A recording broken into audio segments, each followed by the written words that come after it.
All right.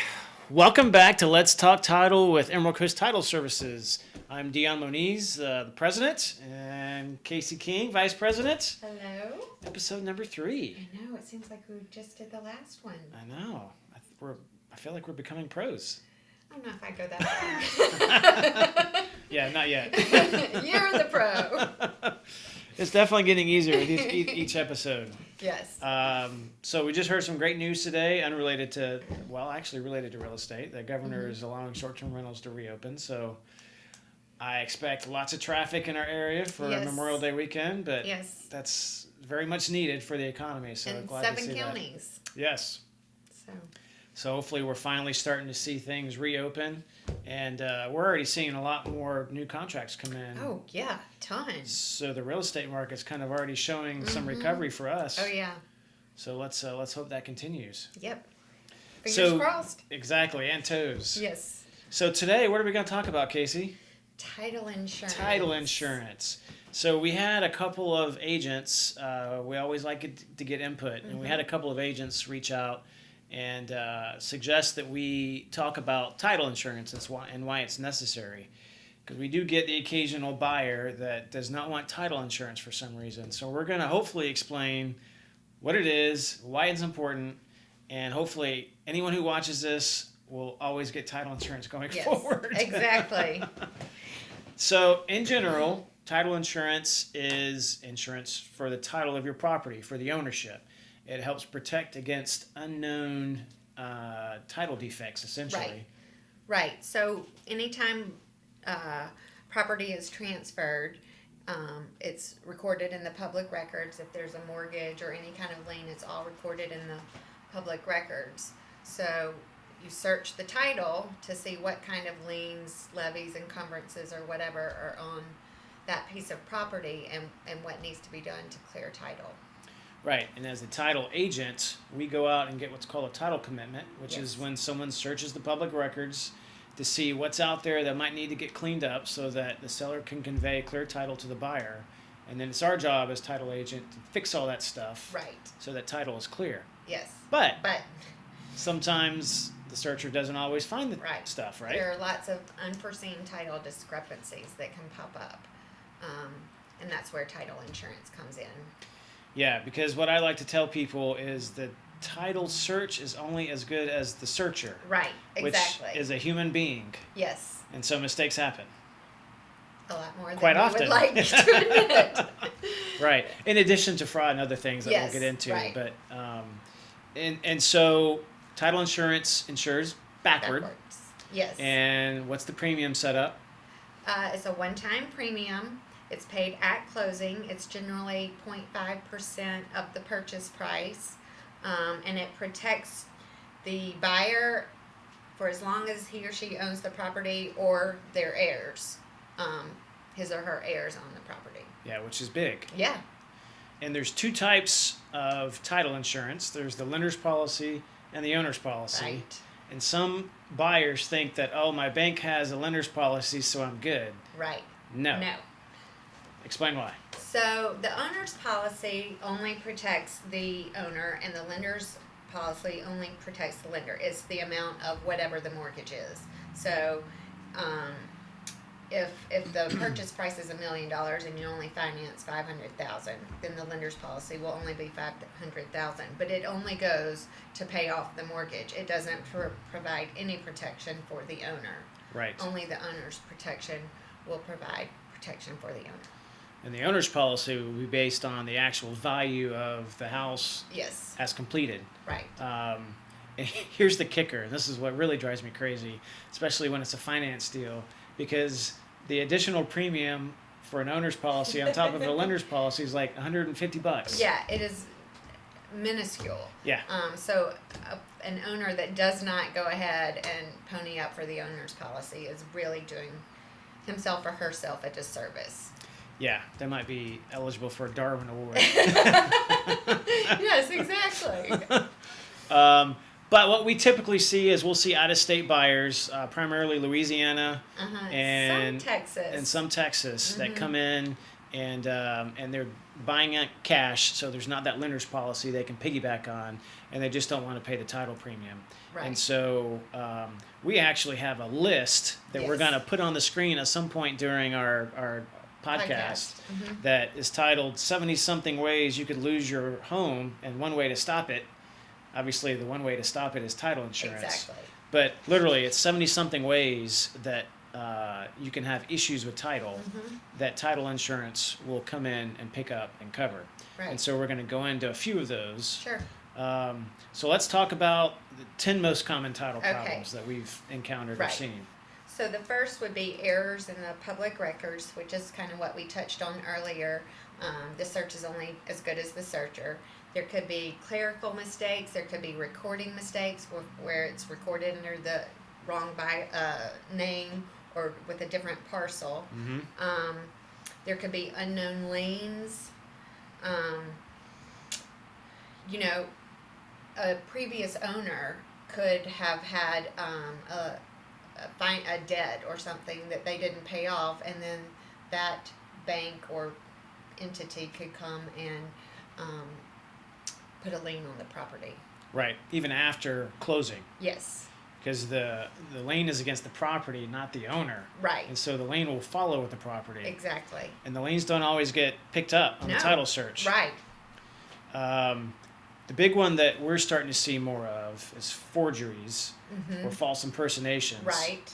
And so we did a seminar recently with Old Republic, and the speaker came down. Her name was Sue, and she told a war story that. That was First American. Sorry, First American. First American. Sorry, Sue.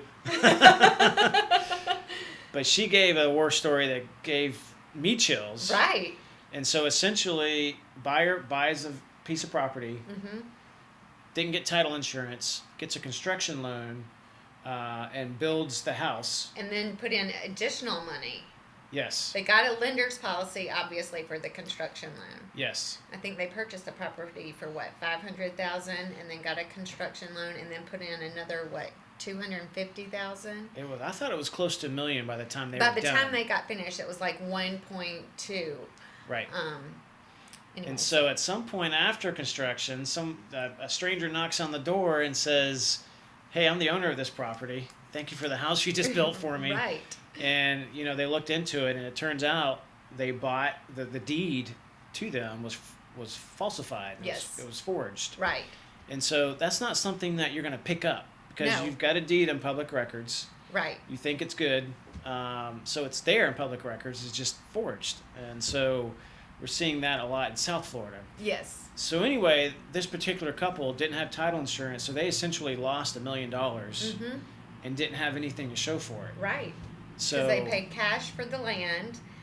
The lender's portion of the construction loan only covered the lender, and then they put in more money when they built the house. and they had no remedy No remedy. other than to buy the house again Right. from the true owner. Yes. And I don't know whatever happened. I don't know what happened after that point. Yeah. But I think what we're hearing is that they prey on cash transactions with the owner of the property being out of town. So it's easy for them to forge a deed and then come in and act as the true owner of the property. Yep.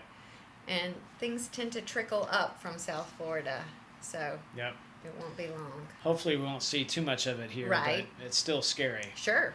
And so, and that's what, when I had the discussion with someone who doesn't want title insurance, they're like, "Oh, we'll just get a title search and make sure everything's okay."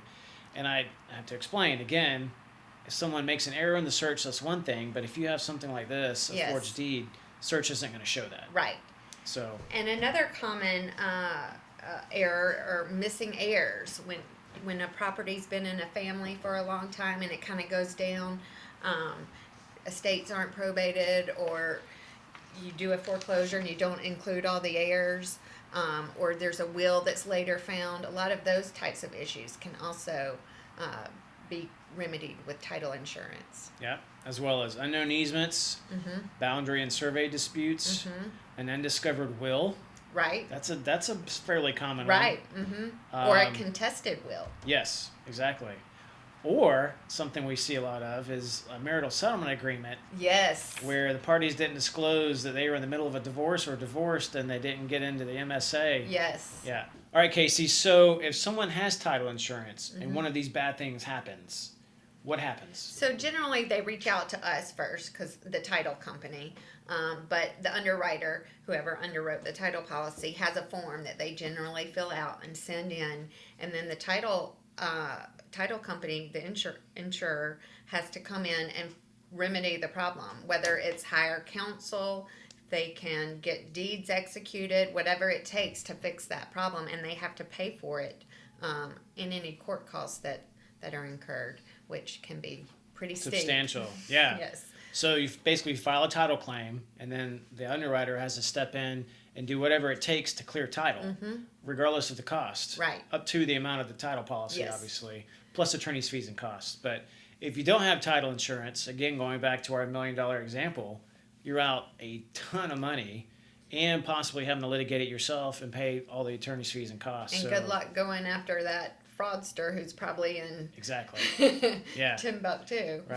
Right. So it's just really scary. Again, we're going to put up the graphic that shows the 70-something ways your title can be messed up and why you need insurance. We're also going to do a client email after our podcast and actually send you this resource that you can actually provide to your buyer clients. If you have a buyer that says, I don't want title insurance, give them this list, tell them to read it, and then reconsider. And then, of Right. course, we're always available to Sure. have those discussions as well. Hopefully we can, convince them to do the sensible thing and have Yes, title exactly. insurance. Especially if there's a lender involved. Yeah, That's where exactly. it really doesn't make sense. So that wraps up our educational portion Yes. of our podcast, why title insurance is important. Hopefully you learned something. I know our cameraman has. So we're going to actually start something new, and we're going to do now a realtor profile, and we're going to have Stephen Franco with Rodos Realty Advisors join us and spend a few minutes with us and tell you a little bit about himself and his brokerage and what exciting stuff they're doing in the real estate market. Yep. Exciting stuff coming up. Exactly. So we'll be right back with Stephen. All right, welcome back to our Realtor Spotlight segment. Today we've got Stephen Franco, the broker for Rodos Realty Advisors, and his senior advisor, Greg Ganske. So appreciate you guys joining us today. Thank you. Stephen, tell us a little bit about Rodos Realty Advisors. Rodos Realty Advisors is a real estate brokerage firm here based in Destin, Florida, and we are currently working on two really neat projects in the area. One in the luxury space called St. Kitts, which is a 70-unit luxury high-rise development, and the other is a brand called New Beginnings, which is a group we're working with to back affordable workforce housing in the area. Yeah, both very exciting projects, and we're excited to be working on both of those through the title company and law firm. But let's talk about St. Kitts, because it's the first luxury condo that's being built in Destin in quite a while. So Right. tell us about that. St. Kitts, like I said, 70 units, all the bells and whistles of what you could want in a brand new development. It's Gulf front, Gulf views, all the amenities from beautiful countertops, the flooring, you name it. I mean, in the places of the units themselves, but the experience is what I would really say is about what St. Kitts is about too. The resort is filled with amenities. Like I said, you've got the beautiful beachfront, you've got the lagoon pools, private pool with the building, you've got a health spa, you've got fine dining, basketball courts, tennis courts, everything for you can want with the family to enjoy the place, and just a neat project for the area. And I've seen the renderings for the units that are going to be available, and they're absolutely beautiful. Greg, there's a website people can go to, right? Tell everyone the it's address. stkittscondo.com, and it's STKITTS condo.com. You got So it you get right. some more. I did get it right, yes. And one thing let me mention too in that with St. Kitts too is that I couldn't think of the word appliances, but all the top end appliances, okay, and also private elevator access to the units. So I mean, just really first class.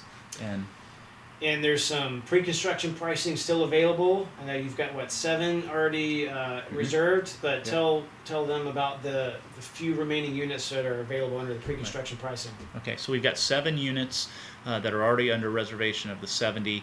The first 12 units, there's a 15% discount on the pre-construction pricing. After we sell the first 12 units, the pricing will increase an additional 5%.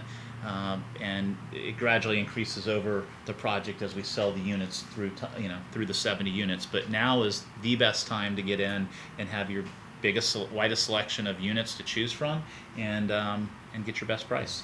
Blue light special right now. It is. Blue light special right now. Get your deal now while you can. Really brief before we move into new beginnings. What's the price points, the low to the high, as far as what they can get at St. Kitts? Okay, the regular units are from floors 1 to 11, and the price point ranges from 1.1 million to about $1.5 million. The penthouses are on the 12th floor. They're 2-story penthouses, and they start around $2 million and are up to about $2.5 million. In case he wants one of those, so And put it Dion's down. gonna buy it. That's your bonus. Because Exactly. you're doing such a great job for us. Greg's got a contract for you guys right I do. out. I got a reservation contract. All right, so let's transition into a really cool project that you're doing over in Bay County to help everyone with the hurricane damage, the loss of the housing, and it's a workforce housing program. So talk about New Beginnings. New Beginnings is something special. We've partnered up with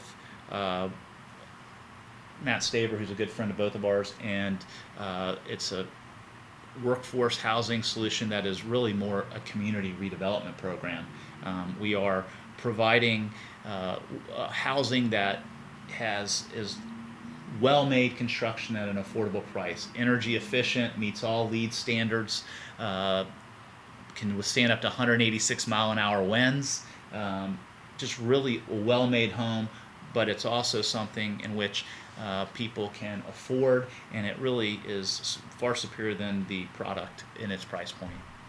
And the 2 model homes are being constructed as we speak, right? Correct. There are 2 model homes that are under construction in Panama City right now, right off of Roosevelt and 15th Street. And then after these models go up here shortly, we're going to begin selling homes right away.